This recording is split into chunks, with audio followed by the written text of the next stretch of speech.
Bonjour à tous, j'espère que vous allez bien. Alors le portrait d'aujourd'hui, c'est le portrait d'une femme exceptionnelle, Luce Danse.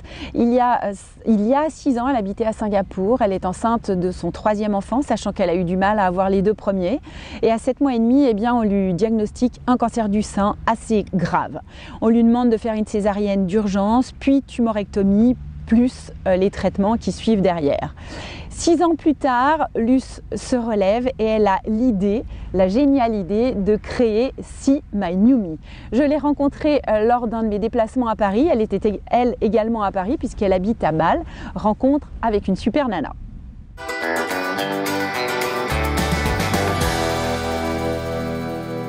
Alors Luce, bonjour. Bonjour Annabelle. On se rencontre à Paris toutes les deux. Oui, toi, tu viens... hasard des calendriers. Voilà, tu viens de Bâle.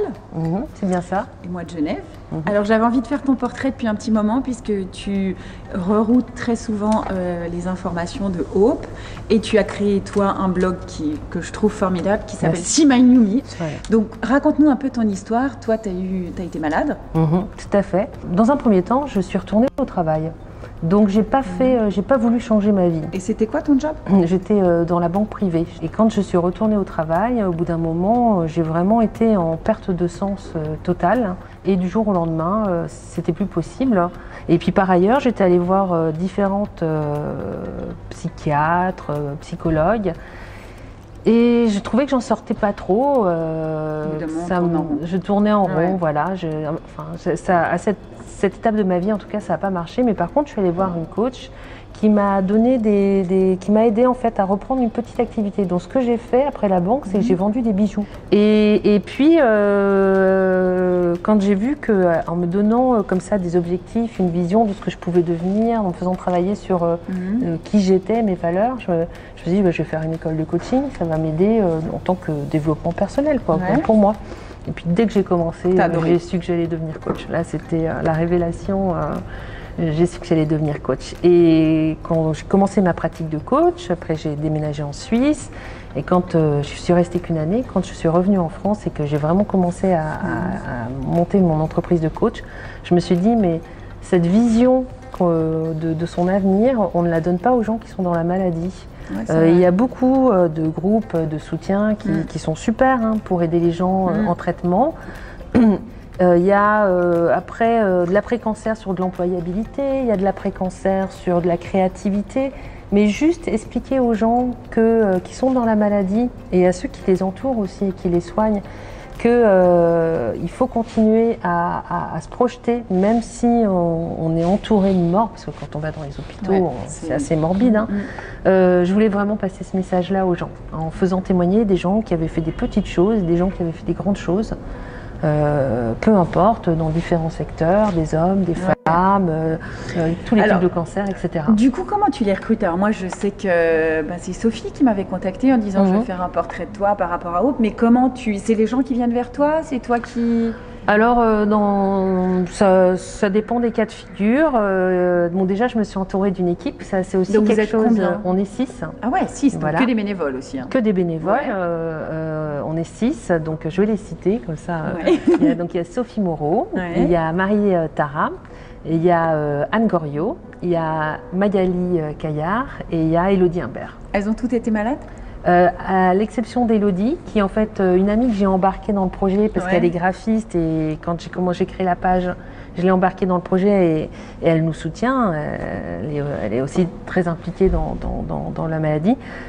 Toutes les autres ont été malades. Et c'est des personnes que je ne connaissais pas. Donc à l'exception d'Élodie, je ne les connaissais pas et je les ai recrutées sur des commentaires qu'elles ont laissés en fait. Vraiment. Tu t'es dit tout d'un coup ça va matcher. Ça va matcher. Ça va matcher. On vit dans différents endroits en France et puis. Donc du coup elles vont piocher via Facebook des gens qu'elles rencontrent comme ça et elles décident de faire des portraits. On a aussi des gens qui nous contactent. Donc ça va dans les deux sens.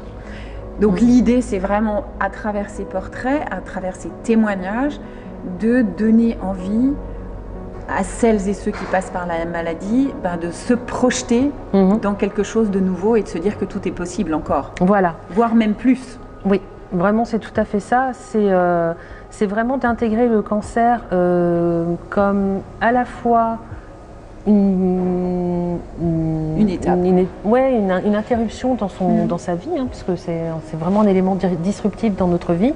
Mais en même temps, quand on l'a accepté et qu'on l'a intégré, et encore une fois, je dis ça peut prendre du temps, surtout si on est face à des situations compliquées. Hein, je pense à des femmes qui sont peut-être seules, à des hommes qui doivent le cacher. Enfin, il y a beaucoup de...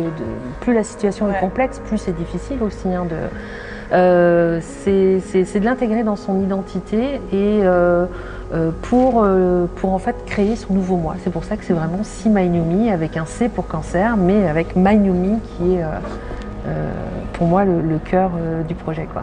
Donc on va pouvoir te contacter, le site là va apparaître sur notre écran. Merci. Donc on te contacte via Messenger, Facebook.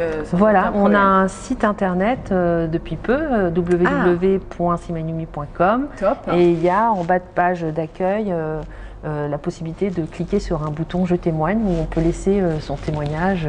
Et il y a toutes les instructions sur comment ça marche. Bon, si tu devais allez, 2 mots, donner un coup de pouce à quelqu'un qui aujourd'hui se dit de toute façon j'y arriverai jamais, je suis au fond du trou, qu'est-ce que je fais là? Qu'est-ce que tu auras envie de dire? Je dirais qu'il ne faut pas chercher à retrouver l'état antérieur. Pour moi, il faut vraiment se focaliser sur ce qu'on est capable de faire. Plutôt que sur les limites, parce qu'il ne faut pas se leurrer, la maladie ça met des limites et je pense qu'on découvre aussi dans la maladie des forces inespérées. Moi j'avais aucune idée de la force que j'avais. Vraiment, quand je suis tombée malade, j'étais pas du tout. J'avais l'impression d'être un pion dans un système. Hein, donc, et aujourd'hui, c'est un peu, je trouve. Et ben maintenant, j'ai l'impression d'être un game changer. Et ça, c'est super. Et tu trouves pas que alors moi, toutes les femmes que je rencontre, c'est ça qui me frappe le plus quand elles passent dans les stages d'équithérapie, c'est ce côté warrior qu'elles ont, parce que tout d'un coup, elles ont découvert cette force-là, et puis le côté lumineux. C'est bizarre. Il y en a parfois, elles sont encore plus lumineuse et rayonnante qu'avant. Tout à fait. Donc ça, je trouve ça génial. Oui, j'ai fait un TEDx à Bâle en mai. En fait, le point de départ du TEDx, c'est une phrase que m'a dit ma chirurgienne à l'époque.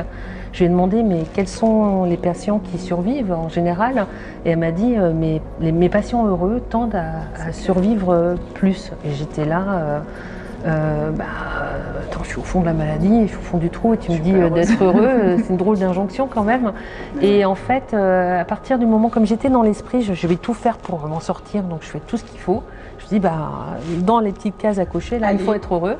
Et en fait, en ayant cette discipline d'être heureuse, je me suis rendu compte que c'était devenu un art de vivre et qu'au lieu d'en faire une finalité, et à ce moment-là, on peut être déçu par le résultat, parce que si on n'atteint pas sa finalité, on peut être déçu.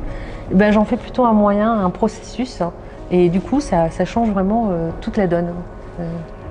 Merci beaucoup, Luce, en tout cas, pour ce témoignage. Je pense qu'on va créer des ponts entre nos deux oui, avec plaisir, associations. Surtout que je suis féru de cheval, donc... voilà, on t'attend en tout cas dans nos écuries. Avec grand plaisir. À bientôt. Merci, Annabelle. Voilà, en tout cas, c'est un très bel exemple de résilience. Donc, vous pouvez les joindre via la page Facebook ou le site internet que vous voyez dès maintenant s'inscrire sur votre écran. See My New Me, sachez qu'elles vont sortir d'ici le mois de mars un livre avec un recueil de tous ces témoignages qui permettra de financer des associations. Voilà, donc on leur souhaite bonne chance et on vous en reparlera. Je vous souhaite de passer une excellente journée. Je vous dis à demain pour la chronique culture et nutrition. Salut, salut! Profite de chaque instant.